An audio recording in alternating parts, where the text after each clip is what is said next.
Student, this is Anupam Gambhir. You are watching Anupam English classes. Student, आज के इस वीडियो लेक्चर में class 12 English flamingo book chapter 3 deep water, इसका हम एक्सप्लेनेशन कवर करेंगे। स्टूडेंट, फर्स्ट पार्ट हम कवर कर चुके हैं, जिसमें जो हमारे ऑथर विलियम डगलस हैं, उनको पानी से बहुत डर लगता है और एक बार उनका डर ये और ज़्यादा बढ़ जाता है जब वो अपने फादर के साथ एक स्विमिंग पूल पर जाते हैं और एक बहुत बड़ी सी लहर आके उनको पुश करती है और वे पानी में गिर जाते हैं। तब से वो और ज़्यादा डर जाते हैं। उसके बाद फिर भी वो कहते हैं नहीं, मुझे पानी के डर से ओवरकम करना है, इससे बाहर निकलना है, जिसके लिए वो YMCA के स्विमिंग पूल में ट्रेनिंग के लिए जाते हैं। तो एक बार वो बैठे होते हैं स्विमिंग पूल के किनारे पे, क्योंकि वो अकेले स्विमिंग कभी भी नहीं करते। बच्चे करते हैं स्विमिंग, उनको कॉपी करते हैं, उनको देख के स्विमिंग करते हैं। एंड बाई चांस उस दिन स्विमिंग के लिए कोई भी स्टूडेंट अभी आया नहीं था, वे वेट ही कर रहे थे। तो इतने में एक 18 इयर्स का लड़का आता है और उनको सिटिंग पोजीशन में उठा के पानी के अंदर डाल देता है। तो जब वे पानी के अंदर डाल देता है तो वो बहुत ही ज़्यादा डरते नहीं है। वो ये कहते हैं कि ये नहीं कि मेरा दिमाग बिल्कुल काम नहीं कर रहा था, मैं ये सोच रहा था कि जैसे ही मैं बॉटम पर जाऊंगा, एक बहुत बड़ी सी जंप लगाकर मैं सरफेस तक आकर और स्विमिंग पूल के एज यानी कि किनारे तक पहुंच जाऊंगा। यहाँ तक स्टूडेंट हमने फर्स्ट पार्ट कवर किया। फिर सेकंड पार्ट में हमने देखा कि किस प्रकार वे बॉटम तक पहुंच जाते हैं हमारे ऑथर विलियम डगलस, और बहुत ही एफर्ट लगाते हैं ऊपर आने का, एक बार दो बार, और जब तीसरी बार भी वो एफर्ट लगाने में फेल हो जाते हैं और फिर से वो नीचे गिरने लगते हैं, बॉटम की तरफ जाने लगते हैं, तो वो एक बार के लिए अपना सारा डर गायब कर देते हैं। फिर वो हमें यह बताने की कोशिश करते हैं कि जो डेथ का डर होता है वो डेथ से ज़्यादा डरावना होता है। यानी कि जब हमारी डेथ आ जाती है तो हम डेथ के डर से डरना छोड़ देते हैं। और विलियम डगलस भी कहते हैं कि मेरी सिचुएशन भी ऐसी हो रही थी, मुझे बिल्कुल ऐसा ही लग रहा था कि मेरी जो लाइफ है अब बिल्कुल ख़त्म होने वाली है। लेकिन फिर उसके बाद वो क्या देखते हैं कि एक बार आंखें खोलते हैं तो वो स्विमिंग पूल के किनारे पे पेट के बल लेटे हुए होते हैं, और अब शायद वो कोच ही आए होंगे जो उनको स्विमिंग सिखाते थे, ट्रेनिंग देते थे, वही आए होंगे और उन्होंने विलियम डगलस की जान बचाई होगी और उन्हें वो स्विमिंग पूल के एज तक लेके आए, निकाल के लाए स्विमिंग पूल से। तो इस प्रकार उनकी जान बची। अब जैसे उनकी आँख खुलती है तो वो देखते हैं कि एक लड़के को वो बहुत डांट रहे हैं कि तुमने अगर ऐसा क्यों किया, थोड़ी देर अगर हम नहीं आते तो शायद इस लड़के की जान भी जा सकती थी। इसके बाद वे घर जाते हैं, अपने आप को बहुत कमज़ोर महसूस करते हैं और इस इंसिडेंट के बाद वो कह देते हैं कि अब मैं कभी भी पानी के पास नहीं जाऊंगा, अर्थात स्विमिंग मैं कभी भी नहीं सीखूंगा। स्टूडेंट, दो इंसिडेंट्स ऐसे होते हैं जिसकी वजह से विलियम डगलस स्विमिंग करना और पानी के अंदर जाना, पानी से बहुत ज़्यादा डरने लगते हैं। फर्स्ट इंसिडेंट तो स्टार्टिंग में हुआ था कि जब वो अपने फादर के साथ गए थे बीच पर और एक बड़ी सी लहर ने उनको पानी से ढक दिया था, और सेकंड तब हुआ जब उन्हें एक लड़के ने 18 ईयर के बॉय ने उठाकर स्विमिंग पूल में धक्का दे दिया था। तो ये दो इंसिडेंट हो जाते हैं जिसके बाद विलियम डगलस कह देते हैं कि अब मैं कभी भी स्विमिंग नहीं सीखूंगा। स्टूडेंट, यहाँ तक हमने सेकंड पार्ट कवर किया, तो चलिए स्टार्ट करते हैं थर्ड पार्ट से। Page number 27, second last paragraph. A few years later, when I came to know the waters of the cascade, I wanted to get into them. William Douglas कहते हैं कि cascade student होता है पानी का झरना, कि उसके बहुत सालों बाद जब ये इंसिडेंट घटी कि जब उनको पूल में फेंका था एक लड़के ने, उसके बाद वे बाहर आए, उनकी जान बची, तो उसके कई सालों के बाद वे कहते थे कि जब मेरा कभी भी किसी पानी के झरने में या कहीं वाटरफॉल देखने के जाने का मन भी होता था तो I wanted to get into them, मैं उसमें जाना भी चाहता था। And whenever I did, और जब भी मैं ऐसा करना चाहता था, whether I was wading the Titan or bumping river or bathing in warm lake of the goat rock, the terror that had seized me in the pool would come back. तो student, ये जगह का नाम बताया गया है कि जो टाइटन के वेडिंग, ये पानी की जो जगह थी, या बम्पिंग रिवर थी, या वार्म लेक थी, और गॉड रॉक थे, तो ये कभी भी मैं इन पानी वाली जगह पे जाने का मेरा मन भी होता था तो वो टेरर, वो भय मुझे सीज यानी कि मुझे जकड़ देता था, मुझे बिल्कुल ब्लॉक कर देता था वहाँ जाने के लिए,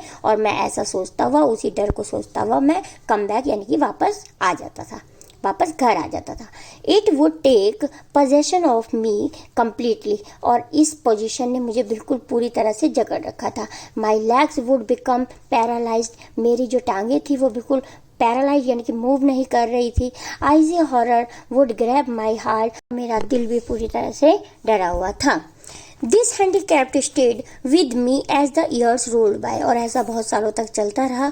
इन canoes on Maine lakes fishing for landlocked salmon. अब ऑथर कहते हैं कैनोज मतलब होता है स्मॉल बोट, कि ये जो मेन लेक की स्मॉल बोट थी वहाँ फिशिंग करने के लिए ये सैल्मन नाम की फ़िश की बात करते हुए कह रहे हैं कि जो वहाँ सैल्मन फ़िश थी बास फिशिंग में, या New Hampshire trout fishing on the Deschutes and Metolius in Oregon, fishing for salmon on the Columbia, at Bumping Lake in the Cascade, wherever I went, the haunting fear of the water followed me.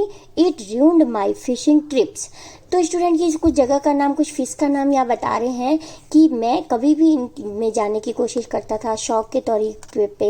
अगर मैं किसी fish को पकड़ने, किसी lake पे, bumping fish को पकड़ने lake पे जाने की कोशिश भी करता था या मेरी इच्छा भी होती थी, तो लेकिन वही डर, वही पानी का डर मुझे फॉलो करता था और मैं पूरी तरह से अपनी फ़िशिंग ट्रिप को नष्ट कर देता था, यानी वहीं पे रोक देता था।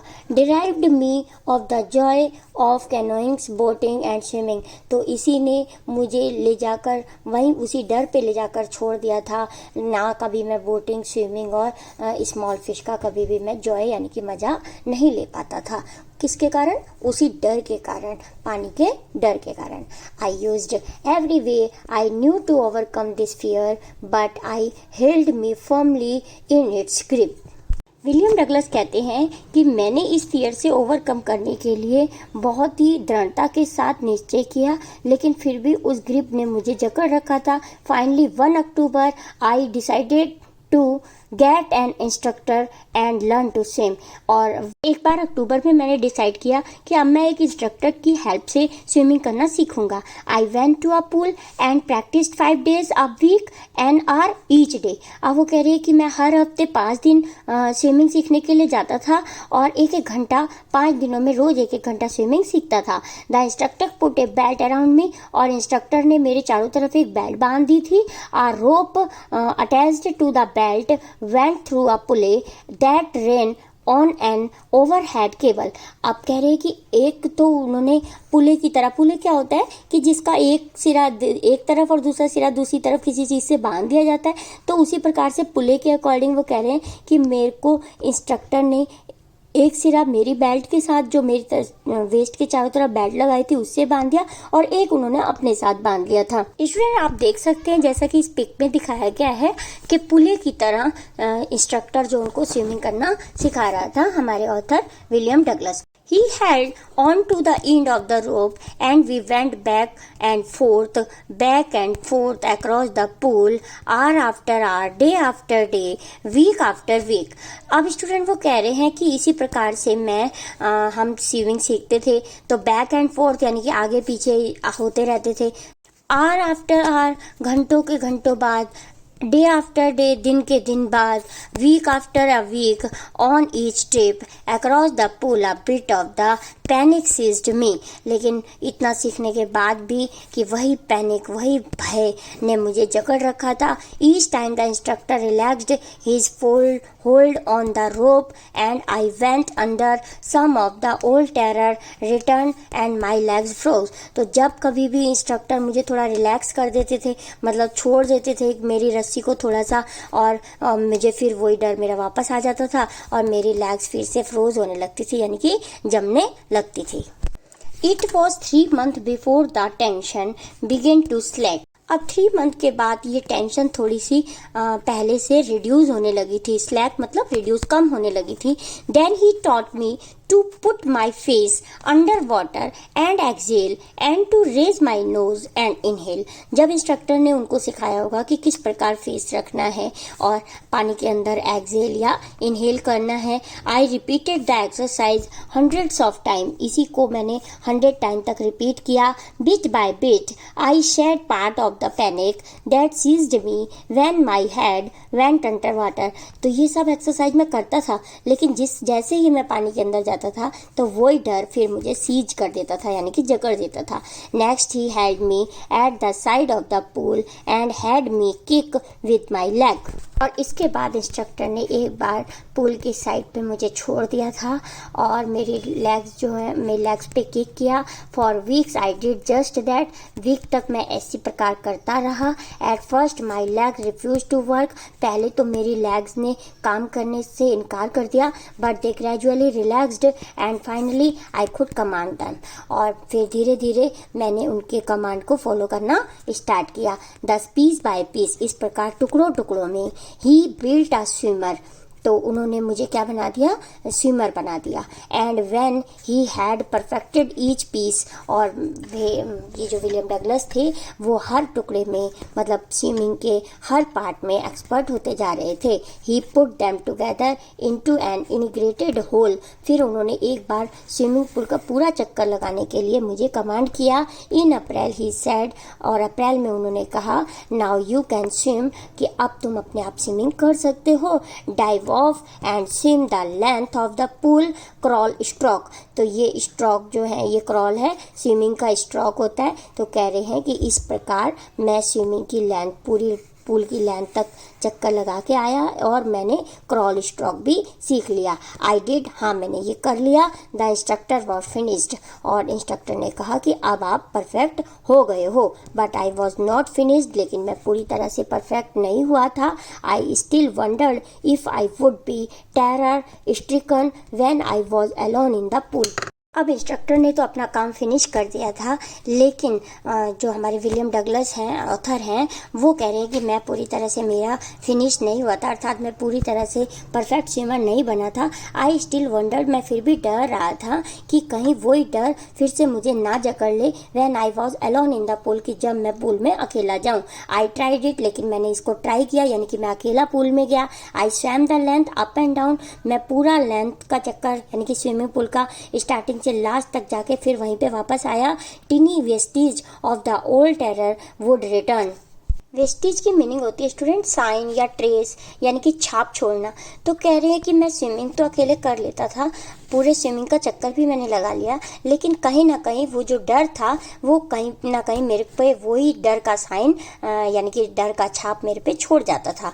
But now I could frown and say to what terror trying to scare me eh, तो लेकिन फिर वो कहते हैं कि मैं वो मुझे डराने आता था डर, लेकिन मैं डरावना फेस बनाकर उसको कहता था डर को कि क्या तुम मुझे डराने आए हो। Well here's to you look end of I did go for another length of the pool, और देखो अब मैं पूल के दूसरी लेंथ पे भी चला जाऊंगा, मतलब एक साइड से दूसरी तक भी चला जाऊंगा बिना डर के।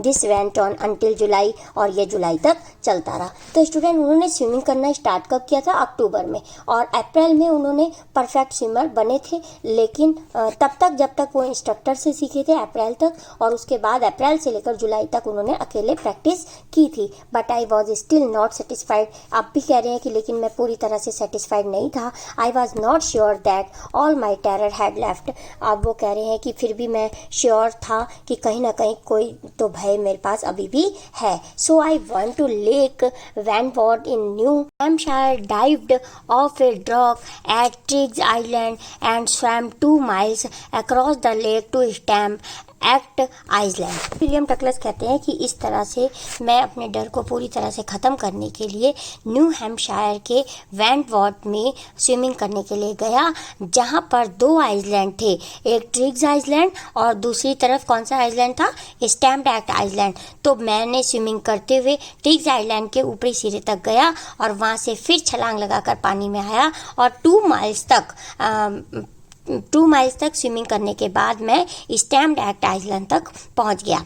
आई swum the crawl, breast stroke, side stroke and back stroke. तो ये सारे स्ट्रोक स्विमिंग के होते हैं स्टूडेंट। तो वो क्रॉल स्ट्रोक मतलब रेंगते हुए स्विमिंग करना, और ब्रेस्ट पे उल्टा लेट कर स्विमिंग करने वाला स्ट्रोक, और साइड स्ट्रोक साइड से हाथों को चलाते हुए स्विमिंग करना, और बैक स्ट्रोक कह रहे मैंने ये सारे स्ट्रोक वहाँ पर किए स्विमिंग करते हुए। Only once did the terror return. William Douglas कहते हैं कि इतनी स्विमिंग कर ली, इतने स्ट्रोक कर लिए, लेकिन फिर भी वो डर मेरे पास वापस आता है। When I was in the middle of the lake, जब मैं लेक के मिडिल में था। I put my face under and saw nothing but bottomless water. तो मैंने अपना फेस को पानी के अंदर किया, जहाँ मुझे बॉटमलेस वाटर दिखा, मतलब बहुत ही गहरा पानी जहाँ जिसका बॉटम ही नहीं दिख रहा था। The old sensation return in miniature. और वो जो पुराना सेंसेशन था वो एक स्मॉल साइज में मेरे आगे आया। आई लव्ड एंड सेड, और मैं हंसा और मैंने क्या कहा, well mister terror what do you think you can do to me. कह रहे हैं कि मैंने कहा, अच्छा मिस्टर टेरर, अब क्या तुम सोचते हो कि तुम फिर मुझे डराने आए हो? तुम मुझे वही डर फिर से दे दोगे? It fled and I swum on. तो इसके बाद वो जो डर था वो उड़ गया और उन्होंने स्विमिंग की। Yet I had residual doubt, लेकिन फिर भी कह रहे कुछ बचा खुआ, रेजिडुअल मतलब थोड़ा बहुत बचा खुचा डर या डाउट में मुझे अभी भी था। At my first opportunity I hurried west. तो ये मेरी पहली अपॉर्चुनिटी थी जब मैं वेस्ट की तरफ स्विमिंग करने गया। Went up the Tieton to the Conrad Meadows. तो वहाँ पर मैं मिडोज मतलब घास एरिया, कॉन्ड्रेड उसका नाम होगा। तो वहाँ से स्विमिंग करते हुए वो कहाँ पहुँचे, मिडोज तक पहुँच गए, घास के एरिए तक पहुँच गए। Up the Conrad Creek trail to the Meade Glacier and camped in high meadows by the side of Warm Lake. अब कह रहे हैं कि जब मैं वहाँ मिडोज पे पहुँचा तो वहाँ मैंने कैंपिंग की, यानी कि कैंप लगाकर वार्म लेक के पास कुछ दिनों तक वे रुके। The next morning I stripped dived into the lake and swam across to the other shore and back. और अगले सुबह फिर मैंने स्विमिंग की, वेस्ट से स्टार्ट की और वहीं पर वेस्ट दोबारा घूम के पूरी स्विमिंग करते हुए पूल में वहीं वेस्ट पे मैं फिर वापस आया। Just as Doug Corpron used to do. मैंने बिल्कुल वैसा ही किया जैसा कि एक फेमस स्विमर है जिनका नाम डग कॉर्पन है, तो उसी की तरह मैंने स्विमिंग की। आई शाउटेड विद जॉय, और मैं जॉय से चिल्लाया, मतलब प्रफुल्लित हुए उस समय वो जब उन्होंने ऐसा किया। वैसे फिर वो घूमकर वहीं पे वापस आए जब वो। And Gilbert Peak return the echo. और वो जो माउंटेन था, कह रहे हैं जब मैं जोश के साथ चिल्लाया तो गिलबर्ट पीक एक माउंटेन था, तो वहाँ पे मेरी आवाज़ गूंज रही थी, यानी कि वही आवाज़ इको की वापस से मेरे को सुनाई दी। I had conquered my fear of water. और अब मैं पानी के डर से बिल्कुल जीत चुका था। स्टूडेंट चैप्टर का लास्ट सेकेंड पैराग्राफ है। The experience had a deep meaning for me, as only those who have known its dark terror and conquered it can appreciate। अब विलियम डगलस कह रहे हैं कि मैंने डेथ को और डेथ के आने वाले डर को दोनों ही एक्सपीरियंस किया है, और इसने मुझे जो डेथ का डर होता है उसकी डीप मीनिंग भी मैंने समझ ली है। In death there is peace, और डेथ में तो पीस होती है, यानी कि जब हमारी डेथ आने वाली होती है तो हम शांत हो जाते हैं क्योंकि कोई ऑप्शन ही नहीं होता। There is terror only in the fear of death. तो ज़्यादा भय किस में होता है? डेथ के डर में ज़्यादा डर होता है, क्योंकि जो डेथ आने का डर होता है, हाय मैं मर न जाऊँ, तो वो ज़्यादा भयानक होता है। As Roosevelt knew when he said. तो जैसा कि रूजवेल्ट ने कहा था, रूजवेल्ट कौन है? फॉर्मर प्रेसिडेंट ऑफ यूएसए के प्रेसिडेंट रहे हैं। तो उन्होंने जैसा कि कहा था, all we have to fear is fear itself, कि सभी लोग जो कि डरते हैं वो डेथ से ज़्यादा डरावना उनका डर होता है। Because I had experienced both the sensation of dying and the terror that fear of it can produce the will to live somehow grew in intensity. तो विलियम डगलस कह रहे हैं कि मैंने तो दोनों का एक्सपीरियंस लिया है, डाइंग का, डेथ का भी। कब लिया था डेथ का एक्सपीरियंस? जब वे स्विमिंग पूल में उनको धक्का दे दिया था ना एक 18 ईयर्स के बॉय ने, और वे डूब रहे थे, उनको लग रहा था कि अब मैं बिल्कुल मरने वाला हूँ। तो कह रहे हैं कि डाइंग का एक्सपीरियंस भी मैंने डेथ का भी ले लिया है, और डेथ के जो डराने वाला डर होता है उसका भी एक्सपीरियंस मैंने ले लिया है। अब मेरे अंदर जीने की चाह यानी कि स्विमिंग करने की चाह और भी इंटेंसिटी कर गई है, यानी कि वो बढ़ गई है। At last I felt released, free to walk the trails and climb the peak and to brush aside the fear. अब लास्ट में वो कह रहे हैं कि तो अब मैं बिल्कुल फ्री हो गया हूँ। कहाँ से फ्री हो गया हूँ? ट्रेल्स यानी कि बड़े बड़े रास्तों पर, क्लाइम द पीक्स, बहुत बहुत ऊंचे ऊंचे माउंटेन पे चढ़ सकता हूँ मैं, क्योंकि अब मैं गिरूंगा भी पानी में तो मैं स्विमिंग करके बाहर आ जाऊंगा और मैं बच जाऊंगा। तो कह रहे हैं कि अब मैं इससे भी बिल्कुल, इस डर से भी बिल्कुल फ्री हो गया हूँ और मैं परफेक्ट स्विमर बन गया हूँ। And to brush aside fear, और ब्रश मतलब धक्का देकर, मैंने फियर को धक्का देकर साइड पे कर दिया है। इसी के साथ स्टूडेंट हमारा ये चैप्टर यहीं पे कंप्लीट होता है। I hope this video lecture is very helpful to you. If yes, please like this video, share this video and also comment on this video. Thank you so much for watching. मिलते हैं next video lecture में, तब तक के लिए bye.